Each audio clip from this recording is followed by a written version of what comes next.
दोस्तों, जब एक स्टूडेंट सुसाइड करता है ना, तो वो केवल एक एग्ज़ाम के लिए सुसाइड नहीं करता है। वो उसके पीछे एक लंबा एक मेंटल प्रेशर होता है काफ़ी लंबे समय तक का, और वो इमोशनली जो है ओवरलोड हो चुका होता है, तब जा कर के वो सुसाइड अटेम्प्ट करता है।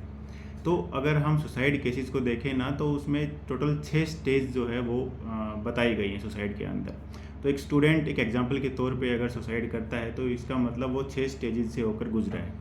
जो पहली स्टेज होती है उसमें एक फैमिली प्रेशर होता है, सोसाइटी का एक प्रेशर होता है, फाइनेंशियल सिचुएशंस जो है वो अच्छी नहीं होती है। इनसे मिल कर के जो माइंड पर जो है वो बर्डन पड़ता है। तो ये मेंटल प्रेशर जो है यहाँ से शुरू हो जाता है पहली स्टेज में।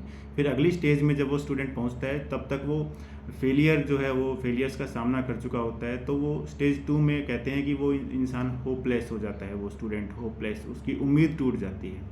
और फिर उसकी जो टेंशन जो है बढ़ती बढ़ती फिर वो स्टेज 3 में पहुंचता है, तब तक वो अपने आप को यूज़लेस समझने लगता है। और जब वो यूज़लेस समझने लगता है, फिर उसके मन में ऐसे विचार आते हैं कि मैंने पेरेंट्स को डिसअपॉइंट कर दिया है, सोसाइटी में क्या मैं कहूँगा। तो एक बेइज्जती सी फील करता है वो।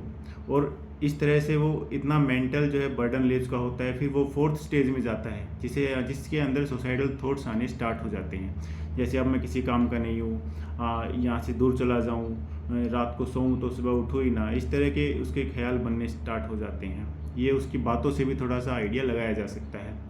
और उसके हॉबीज़ में से भी इंटरेस्ट ख़त्म हो जाते हैं वो, तो कोई भी इंटरेस्ट उसके अंदर नहीं रहता है फिर। अब जब वो 4th स्टेज में सुसाइडल थॉट्स आने स्टार्ट हो गए हैं उसके बाद वो 5वीं स्टेज में एंटर करता है, जिसे कहते हैं प्लानिंग स्टेज। यानी अब वो कब उसे और कैसे और कहाँ पर सुसाइड करना है, उसकी प्लानिंग पूरी जो तैयार करता है।